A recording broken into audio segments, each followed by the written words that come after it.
আসসালামু আলাইকুম এভরিওয়ান, সবাইকে স্বাগত জানাচ্ছি নিউটনি বলবিদ্যা পার্ট। আমরা এক্সাম্পলগুলো দেখে ফেলি। দেখো প্রথম এক্সাম্পলে কি লেখা বলছে 20 বার ঘোরার পর একটি বৈদ্যুতিক পাখার কৌণিক বেগ 30 রেডিয়ান পার সেকেন্ড হতে 10 রেডিয়ান পার সেকেন্ড হয়। মানে পাখাটা ঘুরতে ঘুরতে আসতে থামতেছে, বেগ কমতেছে। এখন জিজ্ঞেস করতে কৌণিক মন্দন কত, তাহলে আমরা কীভাবে অঙ্কটা করতে পারি? দেখো তোমার দুইটা বেগ দেওয়া, একটা হচ্ছে শেষ বেগ দেওয়া, একটা আদি বেগ দেওয়া। তাহলে আমরা একটা ফর্মুলা শিখছিলাম না, শেষ বেগ আদি বেগ দুইটাই ছিল, আবার আলফাও ছিল, মনে পড়ে? ভি স্কোয়ার সমান ইউ স্কোয়ার প্লাস 2s। কিন্তু এখানে আমরা কীভাবে লিখবো? ওমেগা স্কোয়ার সমান omega nought square plus 2 alpha theta. তো আমাদের চাইছে কি, এই যে আলফার মান কৌণিক মন্দন, মানে মাইনাস দিলে আমরা কী হয়ে যায়, মন্দনটা চলে আসবে। তো এটা যদি বের করতে আমরা কী করবো, এই জিনিসগুলো এই পাশে নিয়ে আসবো, বিয়োগ করবো আমরা। তাহলে জিনিসটা এরকম আসবে না, আমাদের আসবে হচ্ছে আমাদের এই দেখো omega square minus omega nought square, omega নটটা আমরা নিচে দিয়ে দিই, omega nought square equal to কি 2 আলফা থিটা ছিল। তো আমরা চাচ্ছিলাম 2 আলফা থিটা। তো আমরা এখান থেকে 2 আলফা থিটা না, শুধুমাত্র আলফার মানটা চাচ্ছি, শুধু আলফা চাচ্ছি। তাহলে কী করবো আমরা, এই যে এখানে কি 2 থিটা দিয়ে ভাগ করে দিব। হ্যাঁ, এটা আমাদের জিনিস। এখন মান বসালে কিন্তু কাজগুলো শেষ হয়ে যাবে। দেখো মানটা বসাই, ওমেগা স্কোয়ারের মান কত, শেষ বেগ কত হয়েছে, শেষ বেগ হচ্ছে 10। তাহলে লিখবো কি 10 স্কোয়ার। আর এখানে কি আসবে আমাদের, এই যে ওমেগা নট আদি বেগ ছিল কত 30, তাহলে লিখবো কি 30 স্কোয়ার। এবার 2 থিটার মান তো জানি না, এখানে লেখা যে একটি পাখা 20 বার ঘুরছে। তো 20 বার যদি ঘুরে তার তাহলে কৌণিক সরণ কত? তুমি চাইলে এইটুকু জিনিস আলাদা করে মনে রাখতে পারো। কি মনে রাখতে পারো, যে একটা পাখা যদি একবার ঘুরে তাহলে আমরা কি বলি, তার কৌণিক সরণ কত? একবার ঘুরলে কৌণিক সরণ হয় টুয়াইস পাই, একবার ঘুরে আসলে টুয়াইস পাই হয়। তাহলে 20 বার ঘুরলে কি হবে, 20 দিয়ে গুণ করে দিব, তাহলে 2 পাই ইন্টু 20। তুমি মনে রাখতে পারো এটাকে 20 বার না বলতো 100 বারও বলতে পারতো, 500 বারও বলতে পারতো। তাহলে তুমি মনে রাখবে এটা 2 পাই এন, অর্থাৎ একটা পাখা যদি হচ্ছে 50 বার ঘুরে, 100 বার ঘুরে বা এন সংখ্যক বার ঘুরে, তাহলে সেই ক্ষেত্রে তার কৌণিক সরণ কত হবে? তুমি মনে রাখতে পারো চাইলেই theta equal to 2 pi N. একবার ঘুরলে 2 পাই, দুইবার ঘুরলে 4 পাই, 6 বার ঘুরলে 12 পাই, এরকম। তাহলে তুমি মনে রাখলো, তাহলে বুঝতেই পারতেছো 20 বার ঘুরছে, 20 যদি বসাই দিই কত আসবে, 20 ইন্টু 2 পাই, তার মানে কত 40 পাই, তাহলে হচ্ছে 40 পাই। এখন যদি আমরা মানটা একটু বসাই দিই তাহলে আমাদের অ্যান্সার চলে আসবে। এবং এককটা বলবো কি, আমরা বলবো হচ্ছে যে আলফা কৌণিক ত্বরণ, এবং কৌণিক ত্বরণের মানটা কত, রেডিয়ান পার সেকেন্ড স্কোয়ার। তাহলে এই তো আমাদের অ্যান্সার চলে আসলো খুব সুন্দর মতো। জাস্ট মানটা বসাতে পারলে কিন্তু হয়ে যাবে। ক্যালকুলেশন একটু তোমাকে করতে হবে, হাতে কলমে একটু গুণ করতে হবে, স্কোয়ার করতে হবে। আগেই বলছিলাম কিছু স্কোয়ার শিখে রাখবা। এবার দেখো আমাদের বলছে পরের প্রবলেমটা, বলছে একটি পাখা প্রতি মিনিটে কয়বার ঘুরে, 30 বার ঘুরে। একটি পাখা প্রতি মিনিটে 30 বার ঘুরছে, বলছে কৌণিক বেগ কত? তো তুমি নিজে করে ফেলো, আমার আগে করে ফেলো, তো আমি তারপরে দেখাই দিচ্ছি। তো বলছে একটি পাখা প্রতি মিনিটে 30 বার ঘুরছে, কৌণিক বেগ কত? তাহলে আমরা কৌণিক বেগের 3টা ফর্মুলা শিখছিলাম। এবার কোনটা করব, 30 বার ঘুরছে, তার মানে ঘূর্ণন সংখ্যা দেওয়া, এন দেওয়া আছে। তাহলে আমরা এনেরটা লিখবো আমরা জানি 2 পাই এন বাই টি। খুব দ্রুত লিখে ফেলতে হবে তোমাকে। তুমি কিন্তু পরীক্ষার মধ্যে তুমি সূত্র লিখতে যাবা না, যদি তোমার অবজেক্টিভ, তুমি সেই ক্ষেত্রে অবজেক্টিভ ক্ষেত্রে তুমি জাস্ট মান বসাই দিবা। যদি ধরলাম এটা মান 2, এটা পাই, এন এর মান কত, কতবার ঘুরতেছে, 30 বার ঘুরতেছে। তাহলে 30 বসাইলা, এবং বলছে প্রতি মিনিটে, প্রতি মিনিট মানে কি 60 সেকেন্ড, তুমি 60 বসাই দিলা। এই দেখো এই যে উপরে হচ্ছে 2 আর 30 মিলে কত 60, নিচেও 60 কাটা, তাহলে অ্যান্সার হচ্ছে পাই। অপশন যদি পাই না থাকে, পায়ের পরিবর্তে কী পাবো তুমি, পায়ের পরিবর্তে পাবো হচ্ছে 3.14। তাহলে বলবো 3.14 রেডিয়ান পার সেকেন্ড।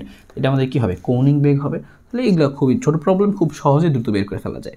এবার দেখো আমরা 3 নাম্বার প্রবলেমটাও দেখি, খুবই সহজ। তুমি 3 নাম্বারটা করতে থাকো, আমার আগে করতে থাকো, তারপরে দেখি মিলাই নিই আমরা সব। করছো? আচ্ছা, এইবার দেখো তাহলে মিলাই নাও। 3 বলছে একটি বস্তু 2 পাই মিটার ব্যাসার্ধের বৃত্তাকার পথে, তার মানে এখানে আমাদের আর দেওয়া, আর এর মানটা কত বলছে 2 পাই, এবং বলছে বৃত্তাকার পথে ব্যাসার্ধে 4 মিটার পার সেকেন্ড বেগে ঘুরতেছে। তাহলে বলছে কি দ্রুতিতে ঘুরতেছে, মানে বেগ দেওয়া 4 মিটার পার সেকেন্ড। তাহলে আমাদের ভি এর মান দেওয়া। এখন জিজ্ঞেস করছে যে বাংলায় লেখা ছিল, তুমি বাংলাটা লেখা টি ইকুয়াল টু হোয়াট না লিখে তুমি বাংলাতে লিখবা যে একবার ঘুরে আসতে কত সময় লাগে। একবার ঘুরে আসতে যে সময়টা লাগে, একবার ঘুরে আসতে যে সময়টা লাগে তাকে আমরা কি বলি, পর্যায়কাল বলি। তো কিন্তু চাইলে আমরা পর্যায়কাল সরাসরি বের করলেই হয়ে যাবে আর কি। তোমাকে বসে হচ্ছে পর্যায়কাল বের করো।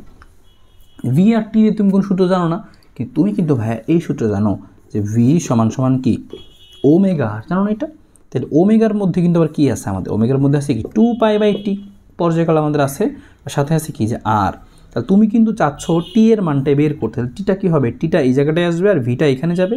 তাহলে আমরা এই লাইনে একটু চেঞ্জ করে দিচ্ছি, যে টি আমি এখানে আনলাম, ভি আমি এইখানে আনলাম, তাহলে 2πr/v। এখন এটা হচ্ছে তোমার কাজ, মান বসাই দাও। এখানে 2 থাকলো, পাই থাকলো, আর এর মান কত লেখা আছে, আর এর মান হচ্ছে 2π ব্যাসার্ধ, 2π বসাই দিলাম আমরা। নিচে বেগ ভি এর মান কত 4, তাহলে 4 বসাইলাম।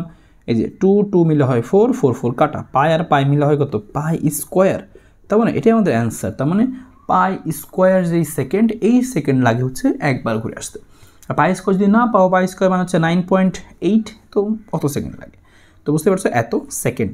তো এরকম করে আমরা এই সহজ প্রবলেমগুলো করতে পারি। এরপরে 4 নম্বর প্রবলেম লেখো। 4 নম্বর প্রবলেমে লিখবো হচ্ছে যে 4 নম্বর প্রবলেমে লিখবো হচ্ছে এরকম লেখো। 4 নম্বর দিয়ে যে একটি ঘড়ির মিনিটের কাটার কৌণিক বেগ কত, একটি ঘড়ির মিনিটের কাটার কৌণিক বেগ কত। ওকে, তাহলে ঘড়ির মিনিটের কাটার কৌণিক বেগ বের করতে বলছে, খালি এটুকু লেখা একটি ঘড়ির মিনিটের কাটার কৌণিক বেগ কত অপশনে দেওয়া।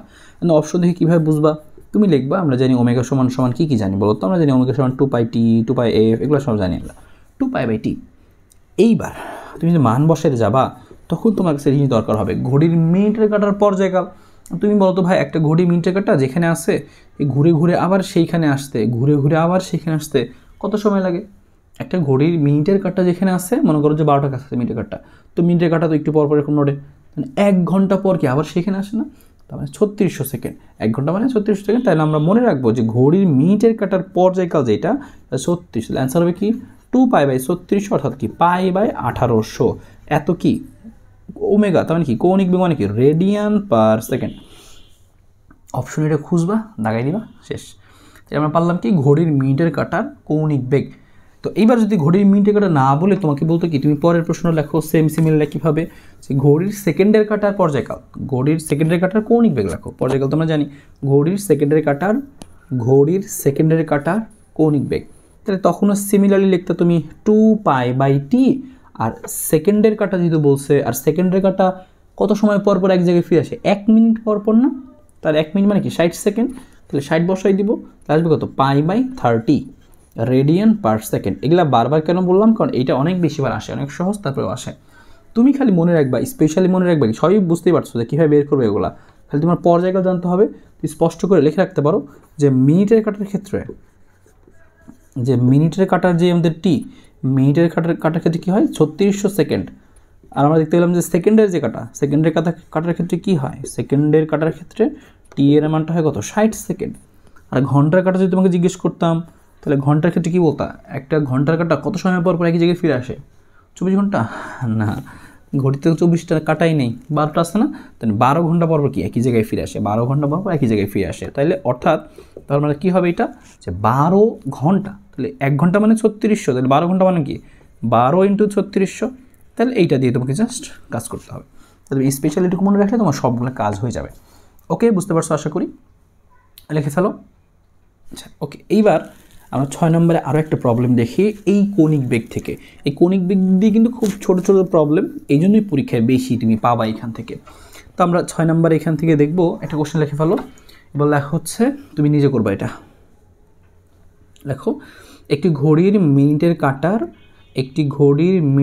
কাটার দৈর্ঘ্য 10 সেন্টিমিটার, একটি ঘড়ির মিনিটের কাটার দৈর্ঘ্য 10 সেন্টিমিটার, একটি ঘড়ির মিনিটের কাটার দৈর্ঘ্য 10 সেন্টিমিটার হলে এর প্রান্তের রৈখিক বেগ কত, এর প্রান্তের রৈখিক বেগ কত। ঘড়ির মিনিটের কাটা যে ঘুরতেছে তার প্রান্তের রৈখিক বেগটা হিসাব করলে কত আসবে। প্রশ্ন লিখতে পারছো, আবার বলি, একটি ঘড়ির মিনিটের কাটার দৈর্ঘ্য 10 সেন্টিমিটার, এর প্রান্তের রৈখিক বেগটা কত। তাহলে 10 সেন্টিমিটার মানে কি, তার ব্যাসার্ধ হচ্ছে 10 সেন্টিমিটার দূরত্ব নিয়ে সে ঘুরতেছে। ওকে, এবার জিজ্ঞেস করছে কি ঘড়ির মিনিটের কাটাটার প্রান্তের রৈখিক বেগ কত। তো তুমি কি জানো, তুমি জানো হচ্ছে রৈখিক বেগ v = ওমেগা, এটা তুমি শিখছো। অ্যান্ড ওমেগার মান তো জানো না, তুমি সূত্র জানো আবার ওমেগা সমান 2π/t। আর তুমি কী নিয়ে কাজ করতেছো, ঘড়ির মিনিটের কাটা, একটু আগে বললাম মিনিটের কাটার পর্যায়কাল কত 3600। আর মানে কি ব্যাসার্ধ কত, এই 10 সেন্টিমিটার, 10 সেন্টিমিটার মানে কত 0.1 মিটার। তাহলে এই যে চলে আসলো আমাদের অ্যান্সার। এটুকু তুমি কী করবা, এবার বলতো অ্যান্সারটা কী হবে, কোন এককে আসবে মিটার পার সেকেন্ডে, কারণ কি দেখো রৈখিক বেগ, তাহলে বলবো এত মিটার পার সেকেন্ড। ওকে, তো আশা করি বুঝতে পারছো এটুকু আমাদের।